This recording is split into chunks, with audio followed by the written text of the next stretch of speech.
جو ہے دعوت ہے، ابتدائی ضیافت جو ہوگی اس میں وہی چیزیں کہ جو معروف ہے، جانی پہچانی ہے. یہ رمان، یہ دیکھیے یہ انار آ رہا ہے خوبصورت، یہ انگور ہے خوبصورت، یہ نخیل ہے، یہ نخل ہے، یہ رطب ہے، لیکن ذائقے کی کوئی نسبت و تناسب بھی نہیں ہوگا. وہ کہیں گے یہ وہی شے ہے جو ہمیں پہلے ملتی تھی. وَأُتُوا بِهِ مُتَشَابِهًا، مشابہ تو ہوگی وہ، لیکن ان کے ذائقے میں زمین و آسمان کا فرق ہوگا. اور ایک یہ بھی مفہوم لیا گیا کہ آخرت میں جنت میں بھی وہی میوے ملتے رہیں گے، لیکن ان کا ذائقہ بدلتا رہے گا. شکل وہ ہوگی لیکن ذائقہ وہ نہیں رہے گا کہ جس سے انسان کی پھر طبیعت بھر جاتی ہے ایک ہی شے کو کھاتے ہوئے. وَلَهُمْ فِيهَا أَزْوَاجٌ مُطَهَّرَةٌ، اور ان کے لیے ہوں گے اس میں بہت ہی پاک باز، نہایت پاک کی ہوئی بیویاں ہوں گی. ازواج مطہرۃ وہم فیہا خالدون، اور اس میں رہیں گے ہمیشہ ہمیشہ. یہ تو تین جو اصول ہیں دین کے دعوت ایمان، توحید اور رسالت اور معاد، ایمان باللہ، ایمان بالرسول، ایمان بالآخرہ. اب ذرا کچھ ضمنی مسائل ہیں کہ جو بعض کفار کی طرف سے، بعض معترضین کی طرف سے پیش ہوتے تھے، وہ کبھی بھی اس چیلنج کا مقابلہ تو نہ کر سکے، میدان میں تو نہ آ سکے. یہ بالکل ایسی بات ہے جیسے کسی مصور کی تصویر پر اعتراض کرنے والے تو بہت تھے. جب کہا گیا کہ ذرا یہ لیجیے قلم، اس کو ٹھیک کر دیجیے، یہ برش آپ کے ہاتھ میں دیتا ہوں، اب سب پیچھے ہٹ گئے. تو کوئی صورت قرآن کے مقابلے میں لانا وہ تو ان کے لیے ممکن نہیں تھی، لیکن ادھر ادھر سے اعتراضات کرنے کے لیے جو زبانیں کھلتی تھی ان میں سے ایک اعتراض نقل کیا جا رہا ہے. وہ یہ تھا کہ وہ کہتے تھے کہ قرآن مجید میں مکھی کی تشبیہ آئی ہے، یہ تو بڑی حقیر سی شے ہے. اعلیٰ کلام ہو اور اعلیٰ متکلم ہو، وہ ایسی حقیر چیزوں کا تذکرہ نہیں کرتا. بیت العنکبوت، مکڑی کا بھی ذکر ہے قرآن میں، اتنی حقیر شے کا، یہ کوئی اعلیٰ کلام نہیں. اس کا جواب دیا جا رہا ہے کہ اصل میں کہیں تشبیہ بیان کرنی ہے، تمثیل بیان کرنی ہے، تو دیکھنا یہ کہ جس شے کے لیے تشبیہ دی جا رہی ہے اس کی مناسبت والی شے ہو.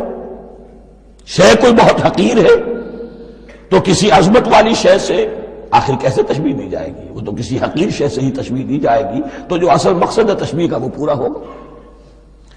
ان اللہ لا یستحی ان یضرب مثلا ما بعوضۃ فما فوقہا، اللہ تعالیٰ کو تو اس میں کوئی جھجک نہیں ہے، کوئی شرم نہیں ہے کہ وہ مچھر کی مثال بیان کرے. تو اس سے اوپر، اب یا فوقہا میں دونوں معنی ہو جائیں گے، یعنی کمتر اور حقیر ہونے میں اس سے بھی بڑھ کر، یا یہ کہ اس سے اوپر کی کوئی شے، اس کی مثال دینے میں اللہ کو کوئی جھجک نہیں.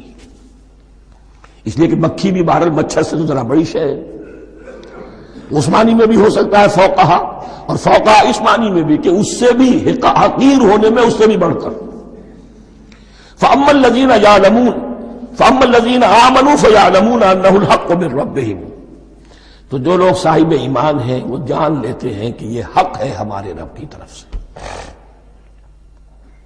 وَأَمَّا الَّذِينَ كَفَرُوا، اور جنہوں نے کفر کیا ہے، فَيَقُولُونَ مَاذَا أَرَادَ اللَّهُ بِهَذَا مَثَلًا، یہ کیا مثال اللہ نے دی، کیا ارادہ ہوا اللہ کا اس مثال کے ذریعے سے. ناک منہ چڑھا رہے ہیں، اعتراض کر رہے ہیں.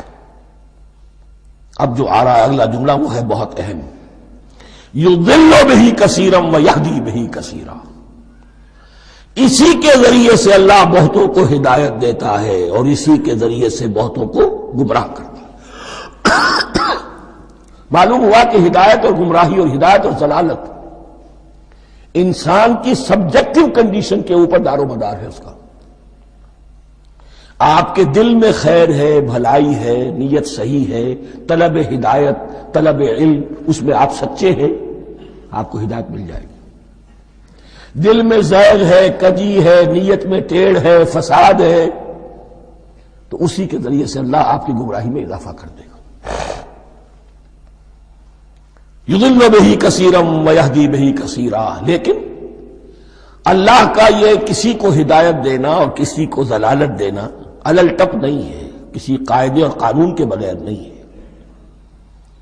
وما یضل بہ الا الفاسقین، نہیں گمراہ کرتا وہ اس کے ذریعے سے مگر صرف سرکش لوگوں کو،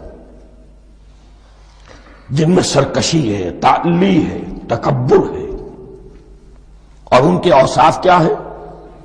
الذین ینقضون عہد اللہ من بعد میثاقہ، جو توڑ دیتے ہیں اللہ کے ساتھ کیے ہوئے عہد کو۔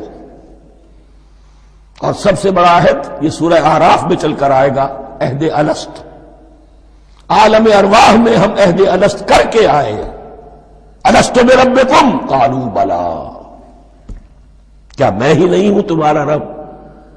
تمام ارواح نے میں بھی تھا، آپ بھی تھے، سب تھے، کل انسان، جتنے انسان دنیا میں آج تک آ چکے ہیں وہ بھی تھے، اور جو آنے ہیں ابھی قیامت تک وہ بھی تھے، لیکن تھے صرف ارواح کی شکل میں، جسم نہیں تھے۔ اور یہ میں آپ کو بتا چکا ہوں، مکمل وجود ہے انسان